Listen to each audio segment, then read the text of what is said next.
Most salespeople sell like the kids' game of telephone. If I say something to you, and then you say it to somebody else, and then by the time it gets back to me, it's a completely different message, right? Yes.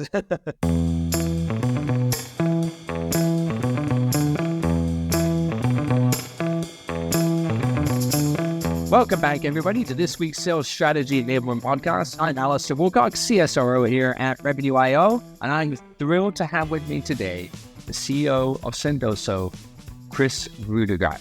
Kris, it is brilliant to have you. Sendoso has been on a tear for the last couple years. Coming out of the pandemic, all of those things. It is a shifting quick market, so I'm very keen to dive in with you today on what's changing in terms of some of the sales behavior, customer behavior, marketing behavior.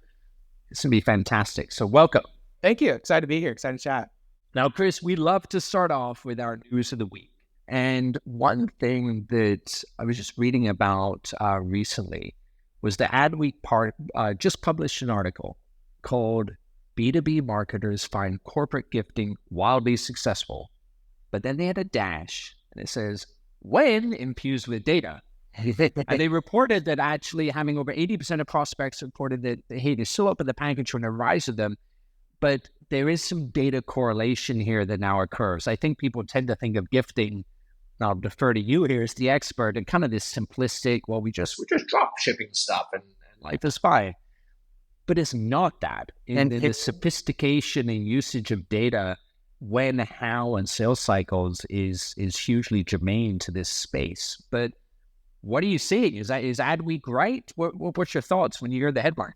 Yeah, I think they're absolutely right. And I think personalization, leveraging data is equal and synonymous to kind of the evolution of email too. I think email as a channel, there was lots of spray and pray generic messaging that didn't work as well as when you personalize it.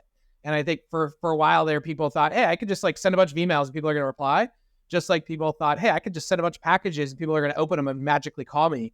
But in reality, with anything, you really have to focus on the personalization, and typically with personalization that requires data. Yeah, absolutely it does. I feel like we've come a long way, and I'm going to date myself here, but there's aggressive gifting campaigns like, the likes of NetApp and big OEMs, Cisco and HP, IBM, everybody used to do it. And they give partners MDF funds. Oh yeah. Marketing development funds to dropship gifts. One of the old ones that it used to be was you'd send a remote control car, really nice one, out to people, but say you get the remote when you meet. So always you do it around Christmas time. Well, that'd be a good gift for my kid. Yep. All right, I'll take the meeting just to get the stupid remote from you. Yeah. And but we've come a long way. That's just generic big push. When you think of personalization, how are you using data to drive personalization? Yeah, so I think it could either be personalization of the gift itself, like knowing the recipient's interests, their location, even based on maybe more of their persona. You might gift a CIO something differently than you'd gift maybe a marketing manager. So I think one, that you get based on persona. Two, I think there's how you are kind of personalizing and using data for the handwritten note or the message that goes along with that gift, which I think is equally important. And then how do you tie that together all in a very synced kind of sequence or outbound effort? So the message before the gift, the message after the gift, whether that's an email or a phone call, all needs to come together so that you're not just sending a gift and hoping for a reply. You're sending a gift, calling up and saying, hey, did you get that remote? And even using some more fun language to make it more of a personal approach. If you don't mind, I'd love to just double click a little on language. Because an issue I often encounter, I saw this at Gartner and even today in our space of sales technologies, there's a lot of sequencing, there's a lot of when to reach people and all those things, which is hugely important. Yeah. But the touch point and personalization to me is so much more than simply you use my name. Yes. Or you dropped in something you scraped from LinkedIn about me. Right. How do you articulate, how do you guide people on personalization, Kris? What's ideal? Yeah. So I think you can personalize the gift with the value prop. Maybe you send a locked bottle of wine with a code and the message is around, hey, do you want to unlock more revenue, use XYZ solution. So there's a bit of a almost play on words in a sense that makes the recipient, when they read it, feel like, hey, this person actually put an effort. This is creative. This is interesting. So I think it's the creativity there. Yeah. And then I think it's the signal of when you send too. It's similarly like when you send an email, you got to think about when you send a gift too, whether is there a third-party signal based on a funding announcement, or maybe they went to your website and downloaded a white paper and you want to send them maybe a Starbucks e-gift card to enjoy while they're reading it. It just comes across more human. And, really, how do you just build rapport as if you're trying to build a friendship with that prospect? Let's talk conversion next. Let's do it. This market in particular, I think for a lot of our listeners, right, they're sales leaders, they're enablers, there's all of these things. One of the front and center things is, how do you drive pipeline right now? Yeah. Certainly during the pandemic, there was a heavy rise of virtual anything, essentially, right? And getting people there. But what have you seen coming out of the pandemic? What are you seeing now in terms of, is this still a mechanism that is front and center for people like it was over the last kind of 24, 36 months? Are you seeing a shift in dynamic of people wanting more of this? So what are you seeing in your lens? So I'd say the kind of 2 or 3 biggest trends that I'm seeing now. One is, prior to the last year and a half, there was more of a focus on just really to be top of the funnel, try to drive people into the funnel. We're seeing gifting used more lower in the funnel to try to drive more conversion. At the end of the day, you're trying to drive revenue. Do you put more in the top of the funnel, or do you convert more that's already in the funnel? And so we're seeing people really trying to focus in on converting stage 2, 3, 4, shortening sales cycles, or bringing in more buyers into the buying committee by way of using gifting. So I think that's a trend we're seeing. And I think that coincides with some of the larger narrative of the headwinds of the economy and maybe having lower budgets to spend. And so do you go and do a bunch of more pipeline, or the pipeline you already have, you try to close more of that? So I think that's one trend we're seeing. The other we're seeing is, for us, the use case of the CX team, whether that, and mostly the account management team, starting to pick up and get licenses themselves and using this as more of a land and expand play, where previously we had a ton of demand gen, SDR, full cycle AEs. We've seen an influx of customer success and account management teams wanting to use this as a way to instill better retention or land and expand. And I think that's a trend too, of how do you drive more revenue from your existing customers, and what tools can you use to do so? Let's expand on both of those, if you don't mind. First one, what I think I heard you say there is you're seeing a lot of almost mid-funnel development, right? Stage 2, 3, 4 progression. Mm-hmm.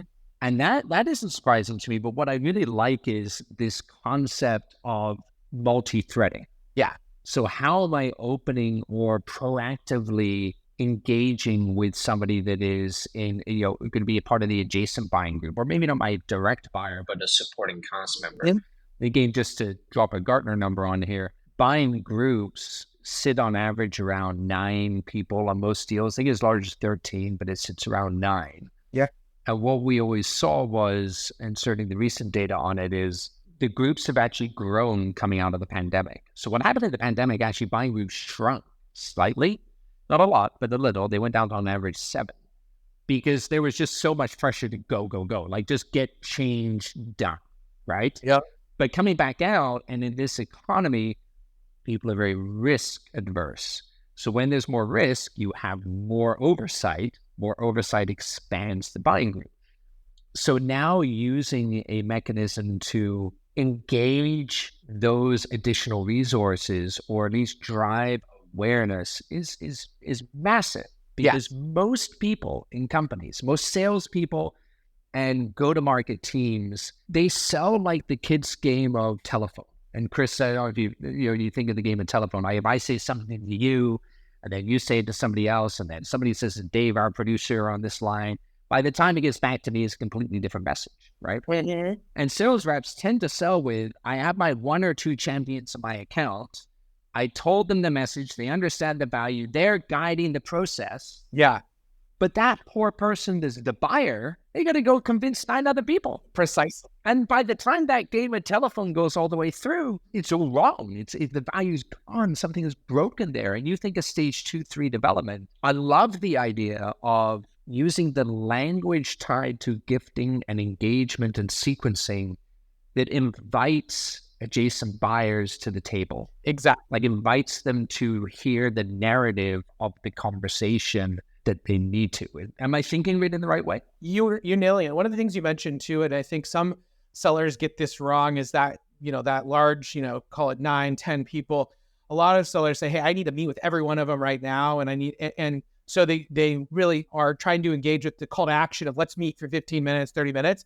When in reality, one of the things you mentioned is the awareness factor and the right information for that awareness. And so I think that's an interesting angle where maybe that other VP, you don't necessarily need to meet with them. You just want to make sure they have the right information and they're aware of the solution that your champion is trying to buy. And so that's where you can send a gift or printed collateral, or, maybe it's, hey, have lunch on me while you read this printed collateral. By the way, I'm talking to your colleague XYZ already about this. Wanted to keep you in the loop. There's no CTA, but it's paying it forward, saying, hey, here's a DoorDash gift card. Here's some content that they're going to probably quickly flip through. But now when that champion, that buyer goes to ask that boss or that other person on an adjacent team, hey, what do you think about, XYZ solution? Like, oh yeah, I already know a bit about it. Like, let's go. Let's do this. Yeah.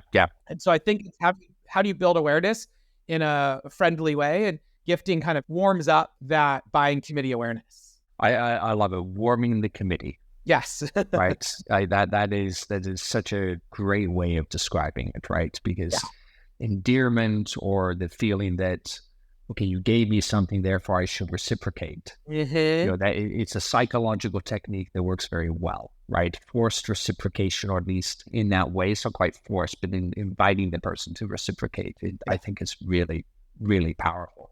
I want to be personally picky here on this. I get sent from vendors times here and there. They're like, oh, take a meeting with me. Here's $25 for Starbucks, or here's a gift card to thank you so much. And if I'm honest, I never even click on the things. I'm like, look, I don't have the time, and I'm not going to go through this for $25. Now, I'm not a prima donna. My wife might argue, but I don't think I'm too much of that. But when you look at the tiering of the personas, are you seeing different things work better for different personas? And any advice as you think of that in the context of B2B? Like, is there fast transactional to seed? Is there more progressional stuff? Like, what's a way to drive engagement by the persona as well? Any thoughts there? Yeah, I think you definitely have to segment what you're going to send based on personas, and also the tactic and call to action. So I think there's historically gifting use cases where I've seen, hey, if you take a meeting with me, I'll give you $25 at Starbucks. That almost feels like you're trading value, your time for a gift card, which it doesn't really feel as human, or you're not even explaining the value of the service you're trying to offer. You're just saying, I want your time and here's a gift card. So I think that tactic doesn't work as well as really trying to go and try to solve the potential buyer's problem. Hey, what is the pain point you're trying to solve?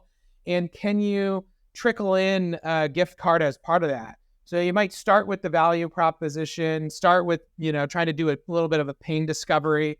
And then maybe even it's like, hey, PS, by the way, here's a gift on me, or paying it forward, or, even sending them something first and then trying to really deliver the value. So for our suggestions, it's really, how do you still do what you should be doing in sales, which is discovery, figuring out pain and try to solve that pain, and using gifting as an attention grabber or a way to build rapport with that prospect too.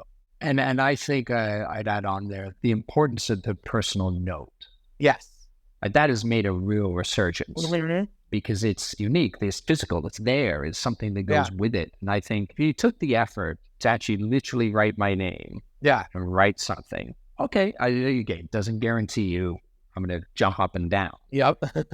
But I do notice like that is much more than not, right? And I even think in our domain, right? We're using generative now to create personalized automated email follow-up and do other actions inside there. Like that real resurgence around genuine, authentic personalization.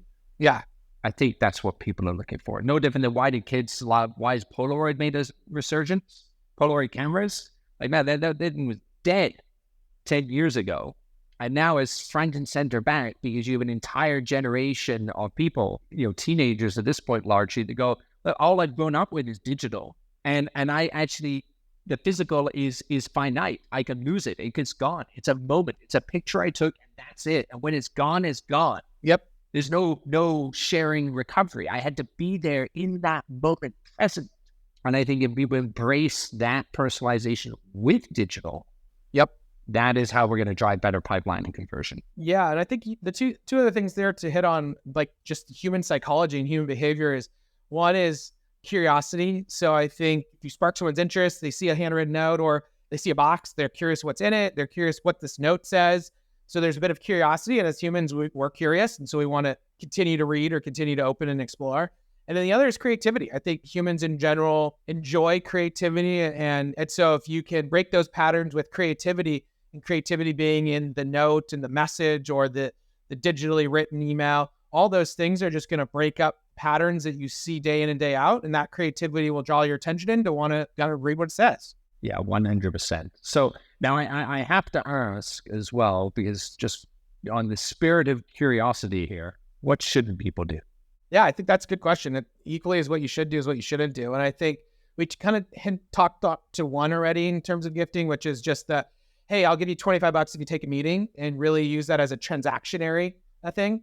While I do think that can work in advertisements, I've seen time and time again where there's like, take a demo, get AirPods. And if you see that on an ad and you're willing to spend your time, I think that transaction works well. And we see swag and gifts work well in advertisement incentives. But from a human to human interaction where you're trying to build rapport with a prospect, you want to do more human related, messaging and not transactional type. So I think that's important. You don't want to, spray and pray and not follow up. So I think that we see time and time again, we're like, hey, I'm just going to send out, $1,005 Starbucks gift cards, and I expect, 500 replies. Like, wrong. Like, you've got to be thoughtful and you've got to put time into it. And I think those are the other ones that pop to my mind. So it doesn't sound like I'm going to be able to get away with this for my Christmas shopping anytime soon. Send it off to all my loved ones. And hey, there it is. Kris, we are going to run out a little bit of time here. So I'm going to shift to song just ever so slightly. Sure. And maybe we can have a part two as well, as I really want to get into some of the data pieces and, how do we drive the additional personas, which today we just taught top of the funnel largely. Yes. I want to hit on that second piece that is so key: expansion. Yeah. Customer success, follow through, because in these markets, over 80% of growth for most companies is coming from the existing base. So I would love to have you back and dive into that topic next. Yeah, that would be a fun session just focusing on that. Now, we always love to close off a little bit of trivia here of things that are happening in the market right now as well. Okay. So I'm going to ask you a question. I'll give you three choices of what's going on here. And this is, and forgive the Gartner reference yet again, I feel I've overused it for today.